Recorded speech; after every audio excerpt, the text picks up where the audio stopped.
Now, some of you might be a little worried. Wait a minute, I don't read music.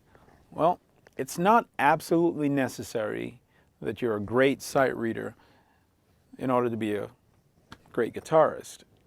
So what we're going to do is we're going to give you the basics that you need, set you on the right path, and should you decide to continue studying, you'll have what you need moving forward.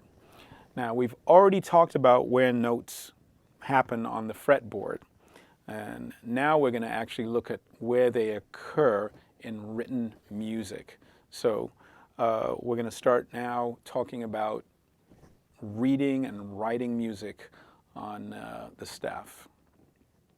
This is called the staff. These are the lines on which music notation for your instrument will be written. At the beginning of the staff, we have the clef. The clef determines the range or register of sounds of the notes that will be written on the staff. For example, a bass player will have a different clef called a bass clef to specify the lower range of the notes on his instrument.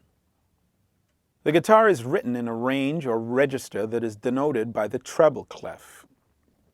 There are other instruments that use this clef too, such as a flute. Some instruments have a range of more than one clef, such as a piano, which uses both bass and treble clefs. Here's an example of notes in the spaces. We have F, A, C, and E. Now here we have notes that are written on the actual lines. We have E, G, B, D, and F. Now if we go above the lines and we go on the actual lines, we have A, C, and E. These are called ledger lines. If we go above the staff, in between the ledger lines, we have G, B, and D.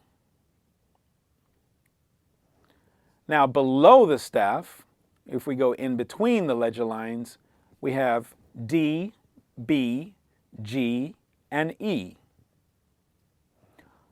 Below the staff on the ledger lines, we have C, A, and F. Now we're going to look at the range of notes on the guitar. This is where the open strings are written on the staff. E, A, D, G, B, and E.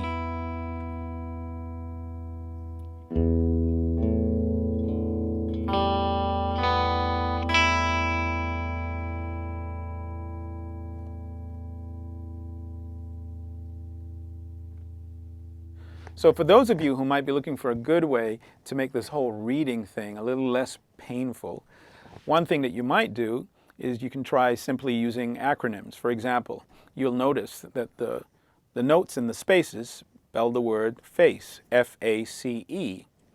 And the notes on the line are E, G, B, D, and F. Some people use the acronym Every Good Boy Deserves Fudge. It's a good way to remember the notes.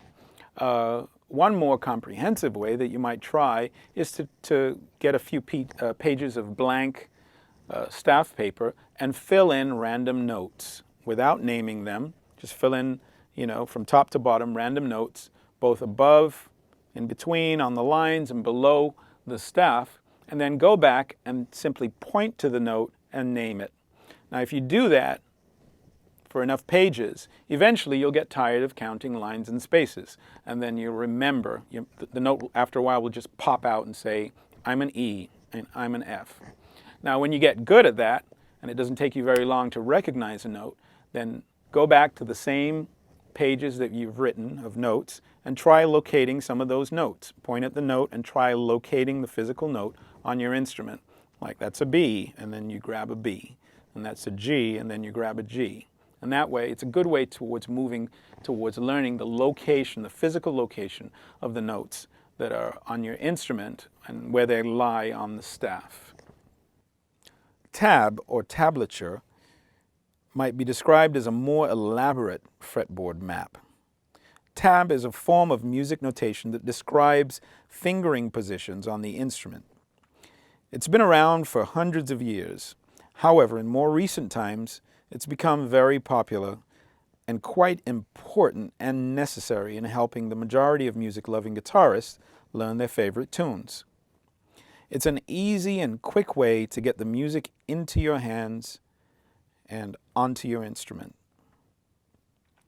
With tab, the 6 lines represent the 6 strings of the guitar. The numbers on the strings represent the fret on which the note should be played.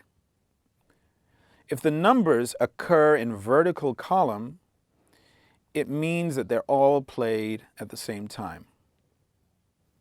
Now, it's important that tab should not be used as an excuse to avoid learning traditional music notation. It's a very, very useful tool. In addition to just telling you where and what to play, because things occur on the guitar in the same places, we have an A here, we have an A here, and we have an A here. Sometimes you can use tab to specify the locations which a certain melody might be played. In addition, you can use it as a tool just to reinforce some of the learning of the traditional notation. Like it will specify that the E occurs on the 5th string on the 7th fret. And so you can verify in cases where you have the traditional music along with the tab. You can just verify that that is the note that is actually written above. So it's important not to use it as an excuse, not to learn how to read traditional music, but use it as a tool to help you on this journey.